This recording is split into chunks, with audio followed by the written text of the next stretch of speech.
Hey, Roberto Banda.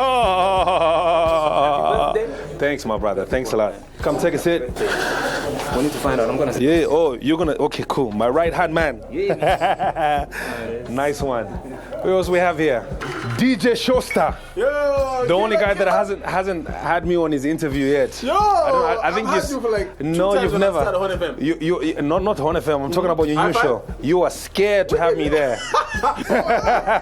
I'm just kidding. It's good. Right, take a sit. Take a sit, my brother. Take a sit. Welcome to Kami. Thank you. We suffering an introduction. Kankara Jabo. Biggie Busy. It's my young brother, Big Busy, my co-producer. Name Big Zashewo Mozi. Akaliwa wera. Oh, I designed to tenga magago. Alo atingela, she can't do without his goggles. He's trying to decide which ones to wear. But still decide my minimum. Come in. He's trying to decide. He's trying to decide which one to wear. Where's the other one? Yeah, my own body van you. This one is more of corporate. Yeah, sure. That's what I'm trying to transition from gangster to corporate. Yeah, go corporate. Now I'm Koranom Bamdar. What's good, man? Thanks for coming. Anytime, man. Yeah, you can take it. Congratulations. Yeah, thanks, man. You can come and take a seat here. Wow. Yeah. So I have Roberto here. Roberto. No introduction. Mr. Shosta, I'm a high five, I'm a setting, I'm dada. MK Makitu, aka Boog. Big Busy, my co-producer. And Daki Daxon, my Africa. Again, thanks a lot for coming through, guys. You know, we always need to have times like this where we can all, you know, sit, share ideas, reminisce, you know, talk about where we came from. You know, that conversation is always a very good conversation. I've got very good memories of all of you. You know, it's vivid. Like, I met all of you yesterday. I remember how I met all of you here. I remember how I met Big Busy. Daxon is probably the first guy that I met out of everybody in this. Then I think Roberto. Yep. Yeah, I think Roberto, then this gentleman. I mean, the way I met this gentleman was very funny. It was a very funny ordeal. Then, yeah, I remember him from Horn FM. He used to call me for some advice and all that. He was a good boy, but manja pa kulamutu. Literally. You want me to say? Someone please remove their belt. We should measure that head, huh? Yeah. All right, so we'll go straight into it. I'm going to talk about how I met this gentleman here. I don't know if he remembers. I met him. I remember I was at a college called Passwell. I was doing computer system engineering, and I remember that's where I first met Daxon. I don't know what was happening. I think I was leaving the classroom or something. Then he just greeted me, you know, like he didn't know me or whatever. He just greeted me. Then I greeted him back. Then every time I'd come to school, I'd always say what's up to him. Then I didn't see him afterwards. I think I let us Dropped out. Yeah. I left you. He started earlier than me. Yeah. But then you know, there's always that tall guy, you know, but serious. He's very quiet. Yeah, very quiet, very serious. So I was like, you know what? Maybe I can tap some intelligence, you know. So you pick some friends that you can talk. So there was this guy that always had his own thing. He would just come straight to class. After class he goes. He just never used to talk to anybody. Yeah. But I was like, how's the boss? How are you? I started talking, hi, hello. But we never even got to know like what's your name and or what you do. Like I didn't even know he was in the business because then I was not on radio then. I had not yet started the entertainment business. That was back in 2003 or 2 or 3. I think it must have been 2003. Yeah. So forward to 2005. Yeah, 2005 when I was working for QFM. Then he was studying his, I think, my Africa. Was it 2005? 2006? That was 2006. Yeah, 2006. Yeah. Your visa recording you did Nubian Queen with Slab D. Yeah, then we met. Then I was like, oh, you sing? Yeah. Then we became friends. Then when I opened the studio, you were one of the first people. Was it Roberto first? No, actually Was it Roberto? Yeah, it was Roberto was the first. Oh, Roberto came before you, yeah? Yeah. Yeah. I met you earlier by Digital X. Yeah. Yes. By then there was Digital X at Carousel. Yeah, I remember. So after school, then I was like, I remember you. Yeah, it was a Digital X, you're right. Yeah. But then there was radio. Yeah, because we used to rap and you were... And then PJ would come sit around. Yeah. And there was Massey as well. Yeah, Massey, Massey was the producer. Massey, Cassie, the sister. Yeah. And then he would Massey come. from Anchorettes. Yeah. Oh, he's been around. He's been around. He's the one on that Mbuluruka song with Willie Jinx. Yeah, with Willie Jinx. Yeah. Oh wow. Yeah.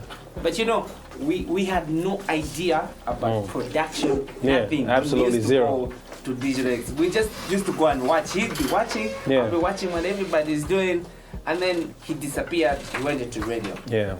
Next thing I heard, he just met me in the road and said, I've got a studio now. I was like, you got a studio? Yeah. I know we didn't know anything. So I was like, okay. I just came back because I also went to do production. Yeah. I just came back from Botswana. I learned a few things. I was like, oh, cool. I've got a studio. You'd come around. And So he found me and Roberto. I found. Yeah, running the studio. So Roberto actually is the one that taught us how to use the program Reason. When is this? This was 2007. 2007. Yeah. 2007. So I'll get his story is even more interesting. so that's how he came to KAMI. Then we started working together, and you can imagine, we've been friends since 2003. And I mean, like everybody else, you probably have your differences sometimes, but you see, the friendship is more important if you can go through all those stages and still maintain the friendship. That is very important, So, and I value him as one of my close friends. Yes, I mean, I might not agree with everything that he might have done. Sometimes you'll be a clown. I'll probably be a clown too, but like most of the time. Yeah, no, you are always a clown. Jay Cash. What's good, man? You okay? Good to see you. Thanks, man. Good. Big. Ambuya.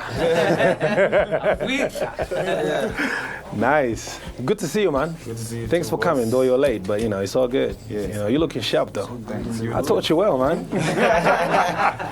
Nice. Awesome, boss. Yeah. All right. So that was the story with Daxon. I mean, if we had a lot of time, would have talked about the whole shenanigan, but just a brief idea, so where we come from with him. So the friendship is really strong. And in the industry, nobody should lie to you. Not everybody's going to be your friend. There are people that would genuinely be happy for you and will be your friend. And some is just, when it's beneficial for them. Like if they want something from you, you know what I'm saying? Yeah, it's hard to actually have industry friends. Genuinely. It's very difficult. I mean, 15, 16, you can't pretend for 16 years to be somebody's friend. And the thing is, it's not even a bad thing. Like, you're not going to get along with everybody. Yeah. But you can do business with everybody. Oh yeah, no business. You can do business with anybody. All right, so Roberto. So how I met Roberto, I knew his brother first, Ozzy. And once in a while, Ozzy would talk about, I've got a young brother in South Africa, yada yada yada. So Roberto just came back from South Africa, and I was on QFM then. I remember very well. It was 2006. I'd moved from Choice FM. 2005 or 6? 2005. Yeah, 2005. 2005. Yeah. So I moved from Choice FM 2004. I moved to QFM in 2005. Then Roberto came here, had a single called Chest to Chest. Yeah, boy. I don't even. Is that song still there? Still there. Yeah. So Chest to chest. Chest to chest. Yeah. So so Roberto came through to QFM and is promoting his music and came. Oh no, my name is Roberto. I'm Ozzy's young brother. Yada yada. The first time I met him, I thought he had a very good personality, and I liked him. He's a cool guy. He actually mistook me for Ray Dawn. He had never met Ray Dawn. No, what's his name again? What's that guy's name again? There's an artist that we came through for an interview and you asked me if I was that other guy. I think it was 5-4. Was it? Oh, yeah, remember when 5-4 had that, who am I? Yeah. Oh, so I thought it was you. Yeah. Oh my goodness. 5-4, I'm like, no. Oh my goodness. So anyway, he came and we started talking and said, I've got this single I'm trying to push, chest to chest, yada yada yada. Okay, cool. He gave it to me. I played it and I liked it. It was me and Bachi then. Yeah. So we took the song, we started slamming it, and that's how we became friends. So we sort of got in touch and would always always talk to you. I said, how's the song doing? I think then you were in Kaba. Yeah. You would come occasionally to Lusaka and whatnot. So forward to 2007, he decided to relocate to Lusaka. So when he moved, he decided to get on radio. That's before I opened the studio. So you went to Hot FM? Hot FM, yeah. Hot FM I just opened, so you were on radio. So I heard him on radio, and I said, I like the way this guy sounds. So I proposed to him. I said, would you like to come and work for QFM? He says, you know what, I wouldn't mind actually. I said, for real? I said, okay. So I went, I had to sit down with, I had to sit down with Mbachi, Trio. So I sat down with Trio. I said, look, I heard Roberto on radio and I think he sounds good. You know, I would like him to come and join us at QFM. He says, what guarantee I give? I said, okay, this is what I'm proposing. The show that I do, let me do the show with him for like a month. Then you listen, and if you like what you hear, maybe you can sign him on permanently, so he can be like my, you know, co-presenter.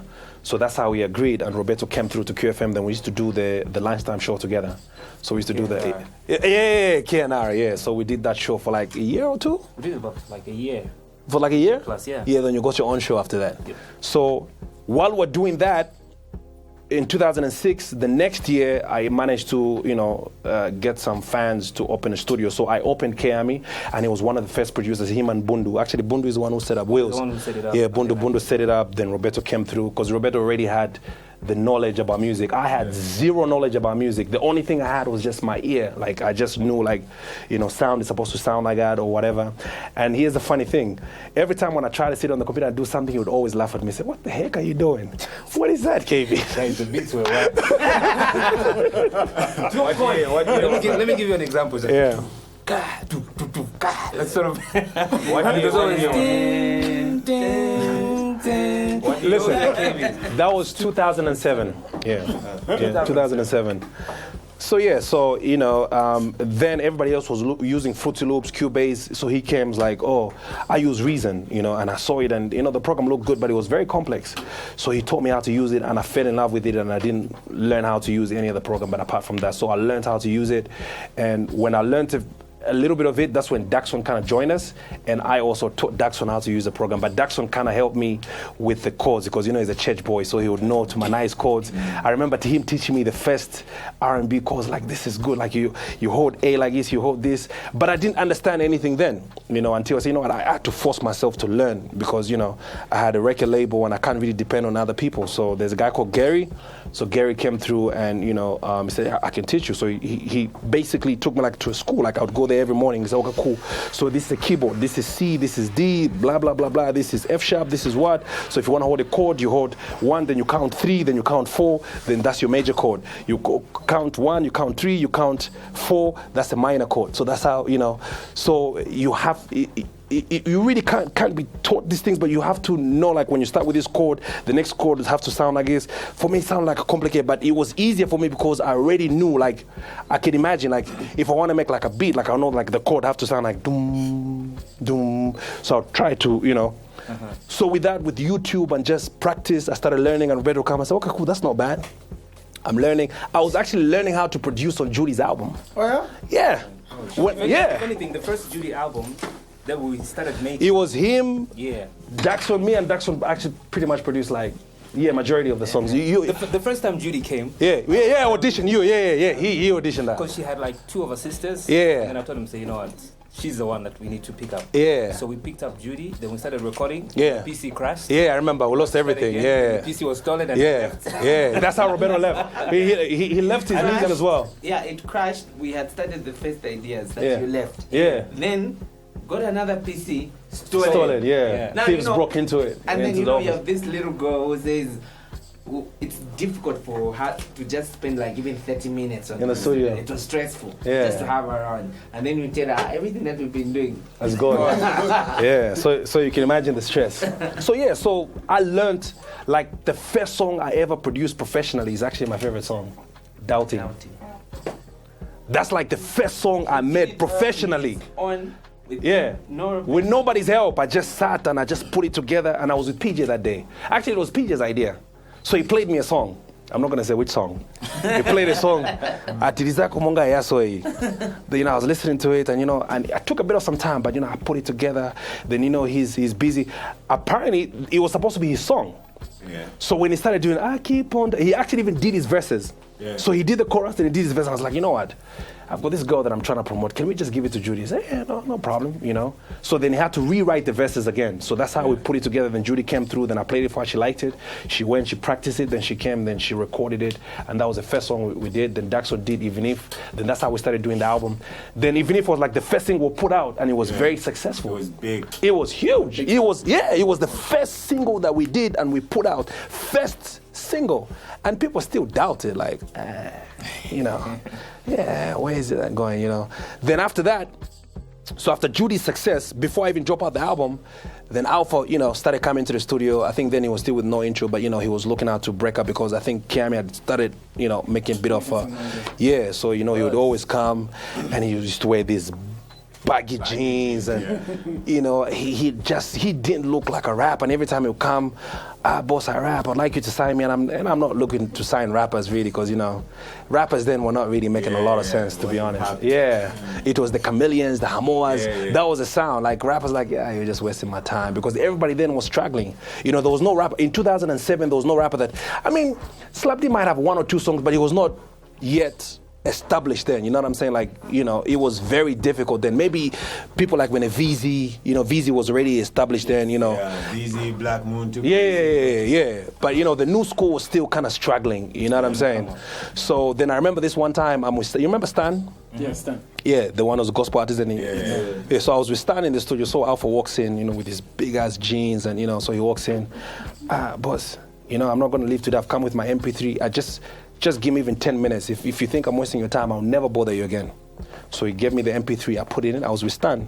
So the first song he had done like bits and pieces, there's that President song. Yeah. So I played it, it was badly mixed. Listen, and I'm like, this shit fire. My goodness.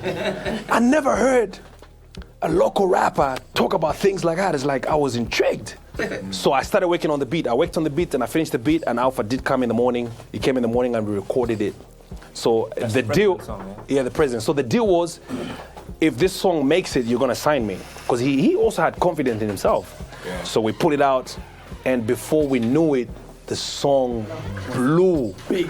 The song was huge, and there goes the other team, the latecomers. So we have Hmac, Bobby East, Kobe, and Kobe. Yeah, so that's what happened. So when we put out the record, and you know. A couple of months, it was the biggest record out, and so that's how it all began. So that's how the whole KMA revolution started, and that's how I started to meet, you know, other different people and whatnot. And I like to talk about how I met this gentleman. Like I said, this guy was so rude the first time I met him. I was like, rude is not the word. Hey, what were you? Maybe overconfident. I think so. These were times when, you know, Makito was doing those, what you call them, those cover songs. I remember you had that, This Is Why I'm Hot, you know. Okay, so there was those Born and Bred Awards that used to happen, the meetings. So what would happen was, we used to go for the meetings. Yeah. So we met. So he saw me. Then I don't know who told him that was, but I don't know whether you knew me already, or I don't know, maybe you saw me somewhere, but you were with Dandy and I think Afunika, then you walked up to me, and the first thing you told me, Aro, Alpha, and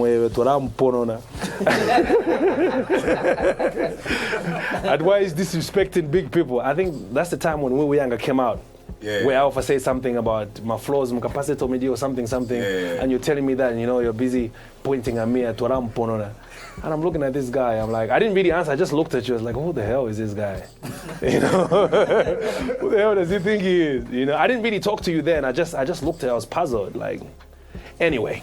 So, you know, we went in, we did our thing, then after it all ended, I was working at QFM then, so we walked from ZNBC to QFM. We're walking together. I think you guys, you're supposed to go and jump on a bus or something, I don't know. Yeah. So that's when we started to have like a normal conversation now.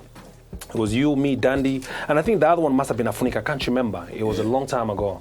So that's how we had like a normal conversation. I think we exchanged numbers, and you just told me now like in a respectful way, I say, but you know, just coming up in the game, Tommy D is a legend. He can't be saying things like that. It's okay for you to say things, but you know, you have to respect, you know, people. You just can't, because you want to get some fame, you know, you want to start saying some disrespectful stuff. So, you know, like it was particularly personal, like for Tommy, because I was really inspired by Tommy.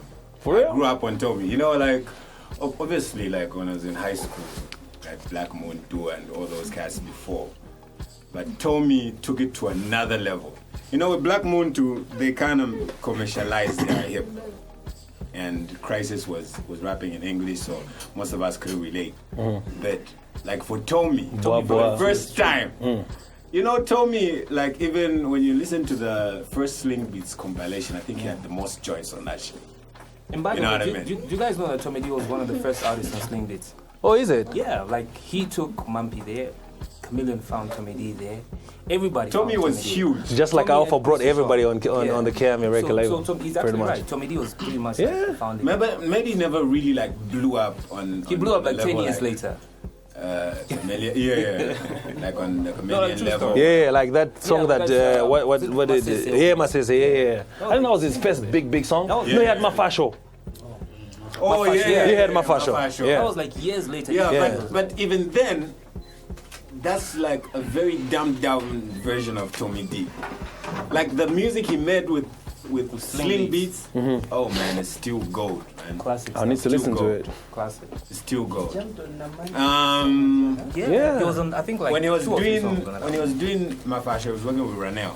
What Showdown? Yeah, I remember. It was really like dumbed down. Yeah. Like they wanted to commercialize. Yeah. You know that sort of thing. And when he did Masese, he was working with Jerry Fingers. Yeah. And Jerry Fingers had this Kwaito, General Kanene, Phil, yeah. E1 sounding, yeah, like actual Dunka, yeah, you know, and yeah, man, the raw stuff was the stuff he made with Slim Beats. Yeah, so that's how I mean. This guy was rude. I think you have really transformed yourself, because when you came in the game, you are the type of guy that you wanted to take on everybody. Anybody says something, you don't agree with an opinion. You even went ahead and said if the radio station don't want to play your music, you don't give a, if you don't want to play my music, don't play my music. I have the streets on lockdown. That was Maki too. Now he's a very grown man, and yeah, I'm proud of you, man. Then this young man, I met this young man was, I think, 16 or 17. You were 10th or 11th grade? Tell us how old Yeah, I'm an old man. He must have been 16 or 17. How old were you? He was 16. He was still a virgin, by the way. Oh, right.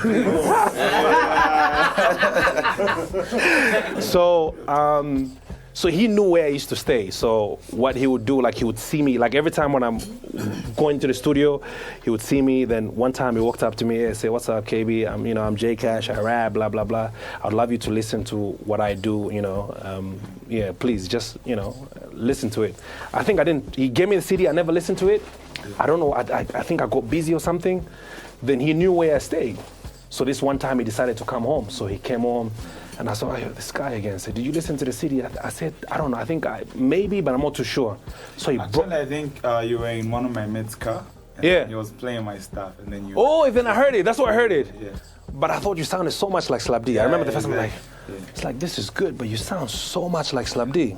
Then I think I must have told you to come to the studio. Then that's the time when Alpha was putting together that Young Energy movement. There was him, TAP. Yeah, there was just the two of them. Brisk was already. Yeah. Oh, okay. I found Brisky and TAP. Nana was also there. Nah, not at the time. Nana was not. You came before Nana? Yeah. Are you serious? Yeah. I came before T-Shon. Yeah, you came before T-Shon. I remember that. Yeah. So J Cash's story is very unique because H-Mark too. H-Mark was like DJ at some point. H-Mark came through Alpha, and this is what I'm saying. Yeah, Alpha introduced me to Bobby East as well. Yeah. He introduced me to everybody. He introduced me to H-Mark.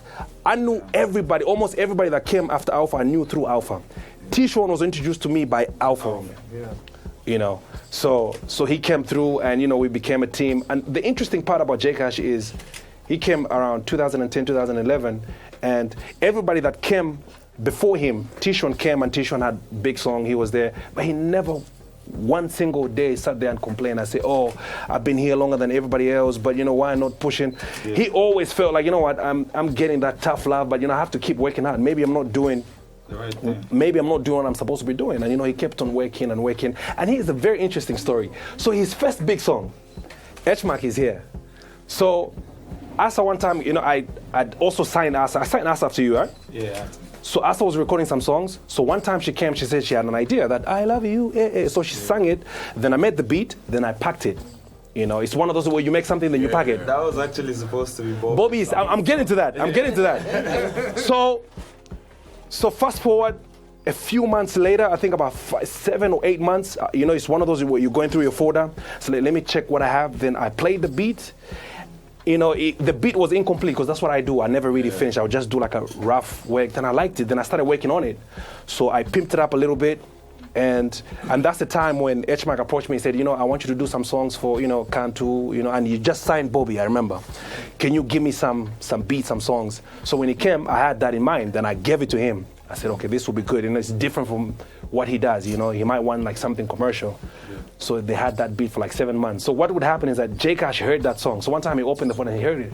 He said, boss, I like this beat. I'm like, no, I've already given it to, it's Bobby. It's his, you know, he's just trying to put some lyrics on it. So he'll come like, has he done? I said, not yet. You know what I'm saying? Yeah. You know what so you know what he did? You're welcome. He learned. So he learned how to. So you know what he did? Because it was not arranged. So I don't know who taught him how. So one time I was not at the studio. I don't know, it was Tice. So he came. I don't know who taught him how to cut, copy. So he put the chorus, Biggie Bang, yeah. Then he recorded his verses. Yeah, it was downstairs, and he recorded his verses. So I come and say, boss, you know, I've been waiting for so long. Bobby, I don't think Bobby's going to record that song anymore. So I put my vocals on the song. I'm like, yeah. Then I heard it. I liked it, but, you know, I didn't think it was going to be like, you know. So I said, okay, cool. You know, then I said, can you mix it?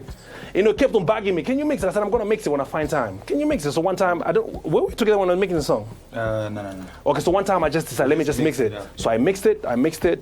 Then we put it out. We didn't even promote it. I don't even remember pushing it.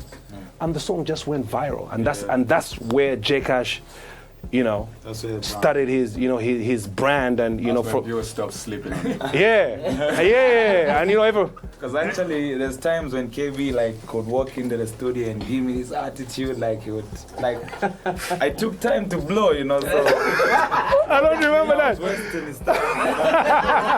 No, but I was patient. Yeah. But you know, when I heard that, I was like, yo, I wouldn't have done as much justice to that. To that song the way it deserved, because when I first heard it, in my mind at the time, I didn't have a love song. Not a single one. Yeah. I couldn't write. Because you were doing the Paloma. I wasn't in that mindset. But you see, I always had a vision. I always knew that you also needed like a different sound. It took a while for me to be able to grow. Yeah, to get up that comfort zone. To get to that level. Yeah. Even when you gave me the song, I remember telling you, I was like, I've got an idea, but I won't make it a love song. Yeah. I'm gonna flip it and make it something else. Yeah, I remember you telling me that. I remember that. Every time I tried to write it, it just wouldn't come together. And when I heard that final vision, I was like, it was a good thing I didn't. Yeah, so you should thank him. KB always wanted me to be the lover guy, like in music and stuff. I remember we recorded some with Daxon, Nakolate. We were actually vibing to it at some point. Yeah, of course. Oh, you did? Yeah. Oh, yeah. Loved it. Yeah.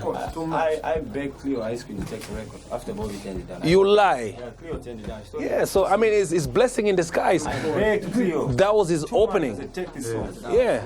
And now J Cash is a big guy, man. He doesn't really need KB anymore. I mean, it's just, you know what I'm saying? I was having. Look at this lead comer. The Saga boy. Like I said, I knew H-Mac through Alfa Romeo. Alfa Romeo came and said, oh, boss, now that things are happening for me, I need a DJ. You know what I'm saying? And, you know, I found this guy is good. And, you know, when I met Kevin Gazin, it's like, go meet him, my Killa, what's up? Hey, so, Alpha, hey, shine. You know, that was his character, you know, and I liked him. I liked H-Mac from day one, and H-Mac has been my guy. Me and H-Mac is one of the few guys I've never had any problems. I mean, I've had differences with some guys from the camp, but me and him have kept it 100%. If he's not happy or something, he'll come and tell me, you know. So that's how it started. You know, he was a DJ for Alpha, but I think he saw a bigger opportunity. Then he moved to XYZ, and he's been very successful. And I'd say, you know, I'd give it up. I'd say it here. You know, he's one of the most innovative, very smart, and it's not just a fluke. When it was getting Bobby, everybody was thinking, "What the hell are you doing?" You know. That's true. I know, because he came to tell me. He came to tell me that I'm signing down Bobby. I also kind of looked at him. I said, "I like Bobby." And Alpha was a guy that used to tell me, "You know what? I think Bobby is going to be one of the biggest from that. You know, the first he has like that zone palm type. Like he adds English and and I think that style is going to be big. And he predicted it, and he saw a vision." Yeah. He's like, he would always come for advice. And I remember his first album, they would always come to the studio and, play for me, what do you think? And you always, I remember your first album, you brought it to me and, you wanted to get my opinion. I said, I like this, I'm not too sure, and, stuff like that. Yeah, even the second album, yeah. But after the second album, it felt like, yeah, no, it's I'm the CEO now, man. I don't need KB's opinion anymore, you know what I'm saying? But yeah, I mean, seeing the industry grow like that for me, it makes me really proud. And, knowing all of you in such circumstances for me, and I really wanted to share this on my birthday, and and I value all of you. You're like some of my few, good friends in the industry. Like Makitu, first of all, I'd say Makitu is one of the few, maybe one of the 5 people that when I say I need something done and then I call him, if he can't do something, I can't do it today, but can I come tomorrow? And for sure, I'll find Makitu waiting for me at the door and call me, Urikwisa. I'm like, give me 30 minutes and, I'll be here and we'll do whatever we have to do. And, we've kept that friendship going and, I'm very humbled. You don't find too many people in the industry that, not everybody's going to keep it real with you. Some people, if you can't do something, you rather come and say, oh, listen, I don't think I can do it because, you know what I'm saying? You don't have so many people that do that. I'd rather somebody come and tell me, it's not my kind of feel. I can't manage or, can we, That's another guy that, this guy, I don't know if you remember how we met. You came to K-Army, I don't know with who. I don't know. It's Loverboy. The first time. Yeah. I think, no, you came, you were recording something. You came with a beat already? Yeah, with Tishon. Yeah. You recorded it. I like what you were doing, but I don't know whether you wanted me to sign you then. Yeah, I was pushing for that. Yeah. Even I came to Are you kidding me? You would never remember this. You would never remember. Oh my God. Alpha introducing us wasn't like the first time we met. Seriously? Me and Jay once rocked up to KME like unannounced. But like myself and Jay will be. Are you kidding me? Like, yo, we've got this new songs. I was like, nah, I don't really have time to listen to you. Are you kidding me? Oh my God. Oh my God. You remember? Hello, zoom in. Yes.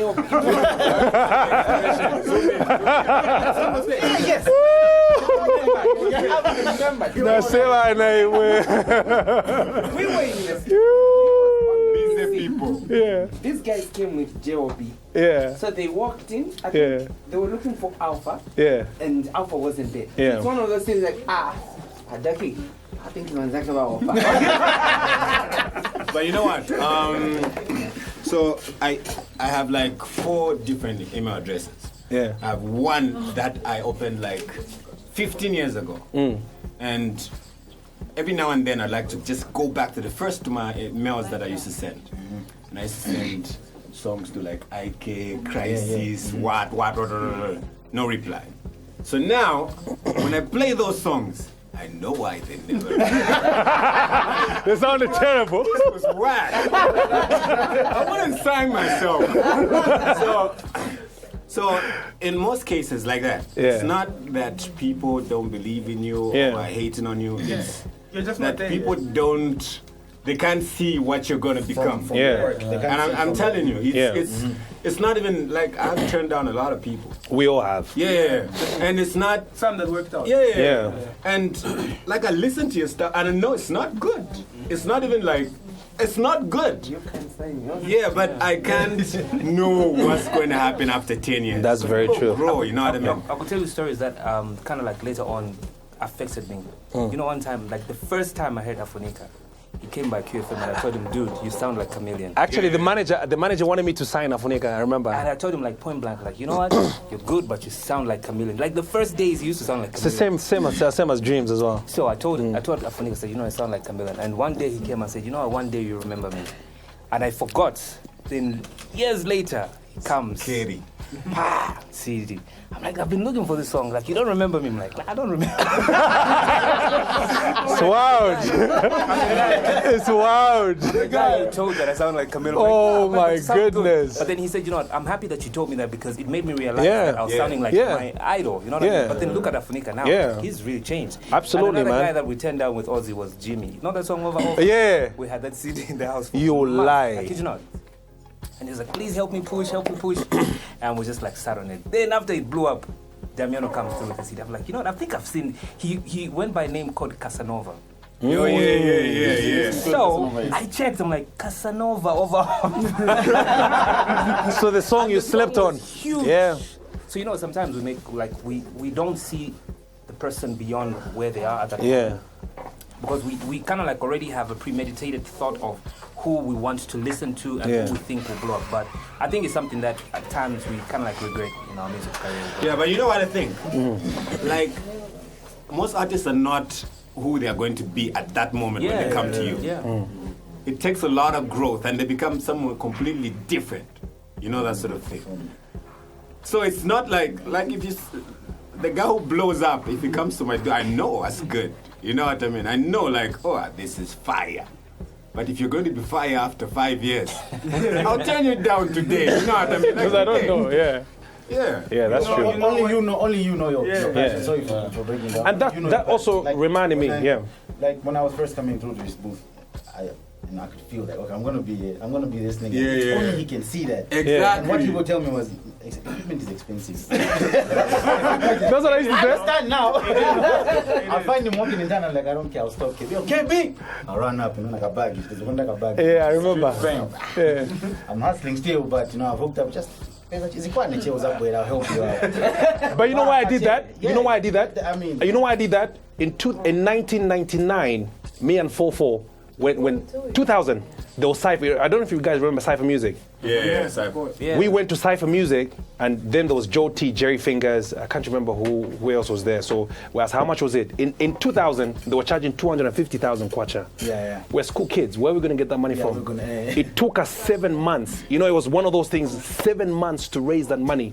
We used to walk from McKinney to Carousel. We used to go Muchoneng, go into Chivolia every day. And it was because we didn't have phones. You get to the studio, I know it's busy studio mkabwele pa Saturday. You come back Saturday. We paid but recorded the song after 3 months. So that for me was a life lesson. You know what I'm saying? Like what we went through. You're not gonna have it easy. You're not just gonna walk and say, oh, ni sign in. You know what I'm saying? I mean, you're never gonna have it on a silver plate. You know what I'm saying? You have to work for whatever that you have. And Wills was saying I can't even remember. Wills is saying that he came to the studio and says when he signed it, 300. I can't even remember. You know what I'm saying? Yeah. Like I don't remember. Yeah, I don't remember. That's interesting. Do you know when that like that mentality changed for me? Yeah. The one who changed everything for me was Ben Blazer. You know, when Ben came to myself and JLB in Chonga, when he came to us, in my mind I thought we were ready. I thought we were dope. I thought our music was legit, was gonna blow up. And I was like, okay, you guys come to Kitwe and come and work for me. And we went there and we spent over a year. Most of the time we were just lounging around the studio, we were trying to, and we record the songs. And I remember I was like, okay, the studio is better than ours. Let's re-record some of these songs. I had like 100 songs. Then Ben, he came to and he know, if you guys want to proceed and like elevate with the music, I need you to lead this whole order. And it took like 2 years for us to get there. That's why when I met a person like Nez, when I met a person like Stash, when I met Stash, I was making beats already, but they were so complex. And I told him, your beats are so complicated, it's a complete song on its own, no one can add vocals on this. And it took him 2 years to make a beat for me, maybe 3 to 4 for me to completely slap, like, yo, man, this kid is dope. Every time I'll tell Slap, jump on one of Stash's beats, nah, I don't think so. Yeah. Same thing with Dave, spent 2 years with Dave. So, but the one thing that Ben taught me is I have a little more patience these days. Yeah. When I meet guys that are really young, I'm really passionate about trying to see how far they can go. Like H-Mac's house now is that we've got artists, man. Yeah, no, I know. 20.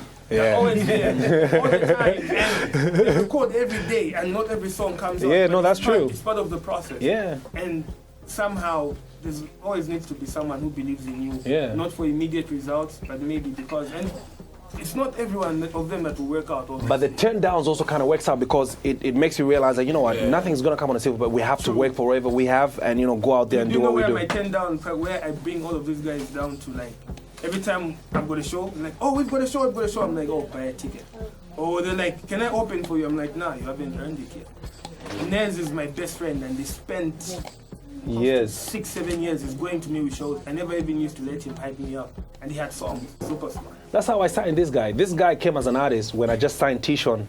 So they used to rap. He was a whacker. I'm just kidding. What was that group again? He was exposed. And this guy used to talk nasty stuff. So he would come, I'm making beats. You know, I didn't know that the boy was actually paying attention to what I was doing. I think he had more interest in the production, so he was rapping with his friend. Then when T-Shon left, I think they kind of moved, you know. Then they kind of moved and, you know, they continued doing whatever they're doing. Then I heard that he had moved, he was doing his own production. So fast forward, I'm looking, when I was rebranding the studio, I was looking for a co-producer, and I'd already heard about Stash, and I liked Stash. And I got his number and I called him. I said, Stash, I'll just open a studio. I like what you do, and if you're not affiliated to anybody, would you come and, you know, work with me? Then by then he'd said that he had already, I think that's when he had started plans to open the Black Media. You know, he said he would have loved to, but, you know, maybe I came in a bit too late and whatnot. Then I called a guy called Annex. I said, Annex, I'm looking for a co-producer, you know, anybody, even somebody raw, but, you know, I can just sit down with him and, you know, somebody with my kind of, because I want to work with people with my similar sound. You know, Daxon had a similar sound. Then he said, oh, there's a guy called Big Biz. I said, Big Biz I used to record, he's a producer now. I said, he is a producer. I said, okay, give me his number. Then he gave me his number. Then I said, hey, what's up? You produce now? I said, yeah. I said, send me some stuff. He sent me 2 beats and I heard it. And I said, come tomorrow at the studio. So he came, I heard the beats. I like, because I always look for just, I don't specifically look at how skillful you are. There's just something I hear and I like. And I said, we can work with this. Then I said, okay, cool, you ready to work? He says, I'm ready to work. I didn't ask him anything after that. Then we started to work and he improved. And here we are 4 or 5 down the line. And, you know, yeah, he's amazing. Yeah, you know, and my working culture now is kind of changed because, you know, when you have done the production work for a very long time, you tend to become a bit stale sometimes. You know, you can't always be that creative, you know what I'm saying? So sometimes I'll come, I'm stuck for ideas.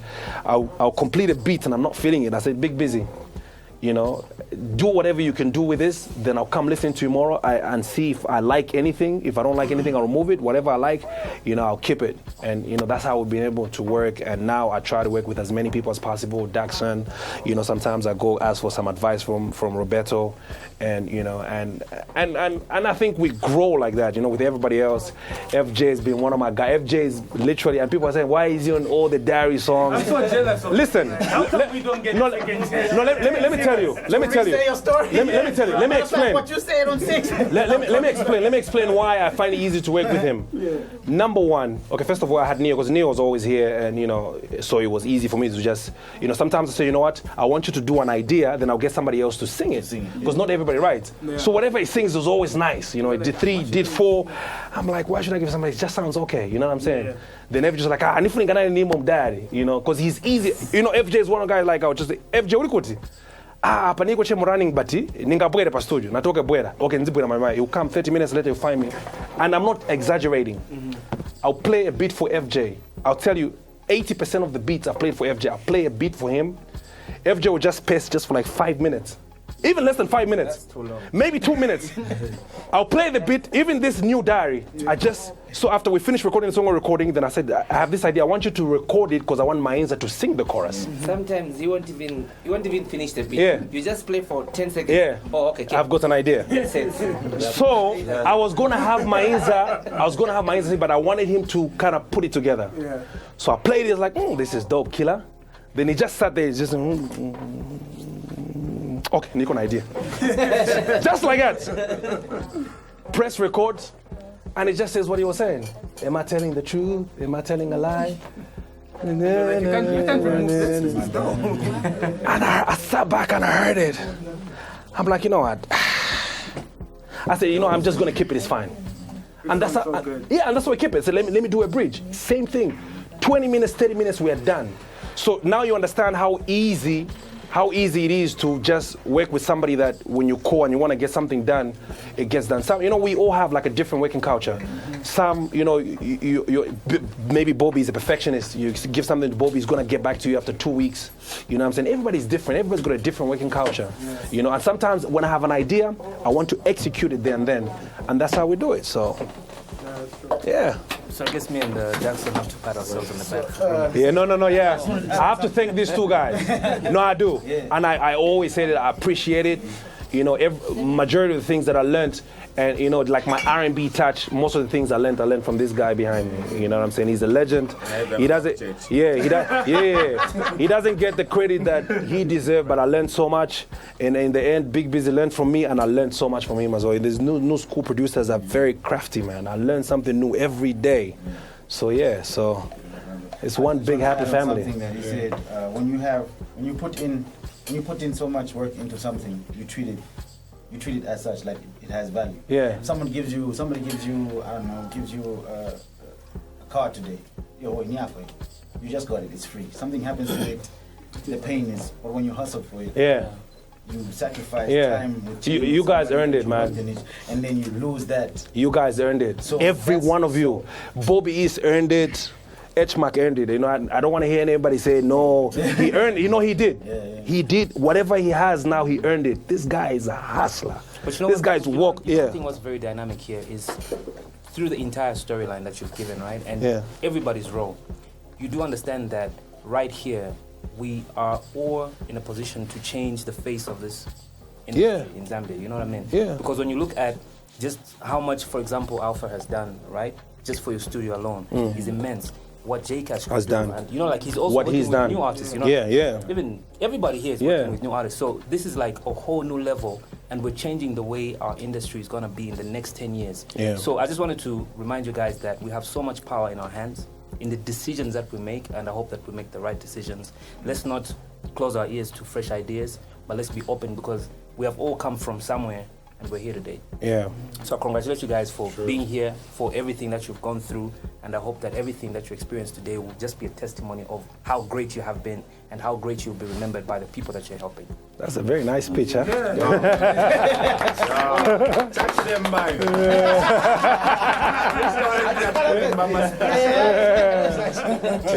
So anyway, man. To finish that thing was, how we were all talking about the guys. You say something in the diary. You say to all upcoming artists. Yeah. Hitting the DM. Yeah. When you and I know you all go through that situation. Artists, when you hustle, my man, you put something in that. Even just the amount of push, the way you push that wax on. Yeah. Will make it blow up, because you have put in so much, you hustled and you paid for it. But if I just say, boy, I got the money and it's all free, you already think you're there. You just can't wake up and just, and half the time when you listen, it's just, like, really? You're always in the DMs, And this is the example that I give. I said, I love football. If I had a choice, I would love to go and play for Liverpool. But I can't walk up to Jürgen Klopp and say, Jürgen Klopp, please sign me in Ningachai. You know what I'm saying? It doesn't work like that. You know what I'm saying? You have to prove yourself. You have to prove yourself and say, you know what, you're worth it. It's a business. Other than that, it's just, we have to see this talent there for me to say, you know what, it's worth my energy and my time to put in, So upcoming artists, you should stop that business of always in the DMs and sending links and signing. H-Mac, you haven't said anything. I'm speechless, man. You're speechless, huh? Yeah. This is my guy right here, man. No, this is my guy. This guy is a problem. I'm not the guy. That's all I know. That's all I know. This guy is a problem. Everybody knows he's a villain. I need to. He's a villain. But he doesn't want to have me on the show. I don't know why. What do you mean? I've had you like 3 times. I'm the only one. You have no scandal. No. I don't he's waiting for a scandal. You get that call. Wait, don't worry, your time will come. Oh, when there's a scandal. Yeah. When I know there's a scandal, I'm not going to go. When there's a scandal, I'm not going. Your time will come. When there's a scandal, I'm starting a show. I'm the one who's going to interview you. You want to be putting people on that? I'm the one who's going to interview you. But I've been doing this for a long time. So when you start a show like that, I'll be more than glad to be the first. Sure, that's what's better to my advice. I've always asked you for things. So for an issue with that. Man, I'm just kidding. And I've always looked up to you. Yeah, no. I'm just kidding, man. I'm just like for real, man. He has the talent, man. He'll go to his show, he'll piss you off. Yeah, he does. The following day, cool. Yeah. I didn't get how, one day pissed off Makito and they're still together, hanging out, and I'm like, this guy. No, but also his tolerant levels. Like Makito 2009, 2000, he would have slapped you right there, man. I promise you. Mark wasn't. He met the favorite. No, I promise you. This is the guy that walked up to me. He doesn't know me. I'm this tall guy, and this guy walks up to me. You know what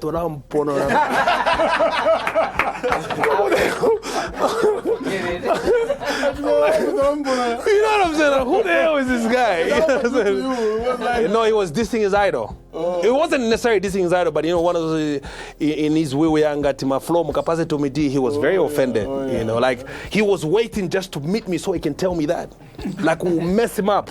We don't play around where we come from. You need to respect people. Like just to mark the territory so I should know. And I'm like,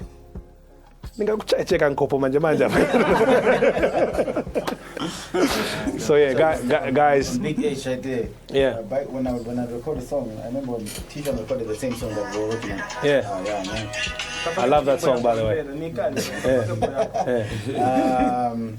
I get this mix and I would be in Slap's DM, but then it got to a level where like the first I did a jam before, I did a jam with him, a rap song which he had liked. Yeah. Just get it forward. So I forgot what he was like that. I would go and call up either H or him and I would go.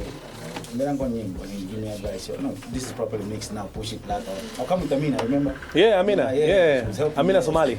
Yeah. As a manager, but very well. So I just want to say, man, this guy, whenever there's something to hustle, like when there's a no, but you know what? He will hit you up. He will say, "Excel is this. What do you think?" And then. Before I lose my thought, but you know why all of you have become successful? Because you have gone through the trials and tribulations. All of you, I know his hustle. I know his story from making those demos, those videos on a phone and the hustle and you know what I'm saying? I mean, no, but I have an idea. I know Bobby's story very, very well. And for me, and that's the reason why I'll never hate on him or I'll never feel some type of way, because he's a genuine guy. I know where he comes from, and whatever you're achieving right now is because God says, you know what?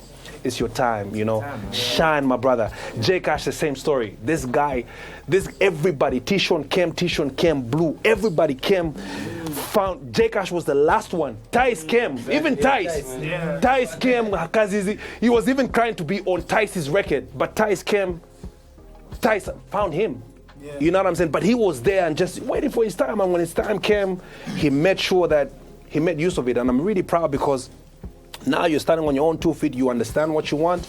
You know your music. You know exactly what you need to do. And you know which producers to go to when you want whatever you want to do.